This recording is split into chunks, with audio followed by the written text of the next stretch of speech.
রাসূলুল্লাহ সাল্লাল্লাহু আলাইহি ওয়াসাল্লাম বলছেন, যখন কোনো বান্দা তার ভুল বুঝতে পেরে আল্লাহর কাছে ক্ষমা চায়, আল্লাহ সুবহানাহু ওয়া তাআলা তার পাপগুলোকে ক্ষমা করে দেয়। সুবহানাল্লাহ। তাহলে যদি ভুল আমরা করেও ফেলি, তাহলে দয়াময় আল্লাহ কি অফার দিয়েছেন আমাদের, যে আমরা যদি তওবা করি তাহলে কি হবে?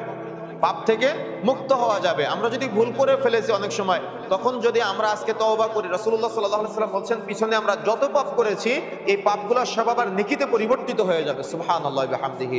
রাসূলুল্লাহ সাল্লাল্লাহু আলাইহি ওয়াসাল্লাম বলছেন, যদি কোনো বান্দা সকালে পাপ করে রাতে ক্ষমা চায়, রাতে পাপ করে সকালে ক্ষমা চায়, আল্লাহ তার পাপগুলোকে ক্ষমা করে দেয়।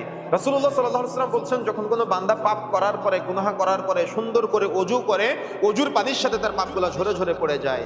রাসূলুল্লাহ সাল্লাল্লাহু আলাইহি ওয়াসাল্লাম বলছেন, যখন কোনো বান্দা পাপ করে, গুনাহ করার পরে, পাপ করার পরে সুন্দর করে ওযু করে 2 রাকাত সালাত আদায় করে, আল্লাহ রাব্বুল আলামিন তার পাপগুলোকে ক্ষমা করে দেয়।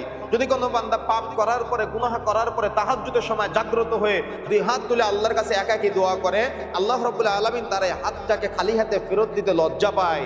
রাসূলুল্লাহ সাল্লাল্লাহু আলাইহি ওয়াসাল্লাম বলছেন, যখন কোনো বান্দা পাপ করার পরে, গুনাহ করার পরে সুন্দর করে খালেস অন্তরে তওবা করে, আল্লাহ রাব্বুল আলামিন তার পাপগুলো ক্ষমা করে দিবে তো দিবে, তার পাপগুলো সব আবার নেকিতে পরিবর্তন করে দিবে। সুবহানাল্লাহ ওয়া বিহামদিহি।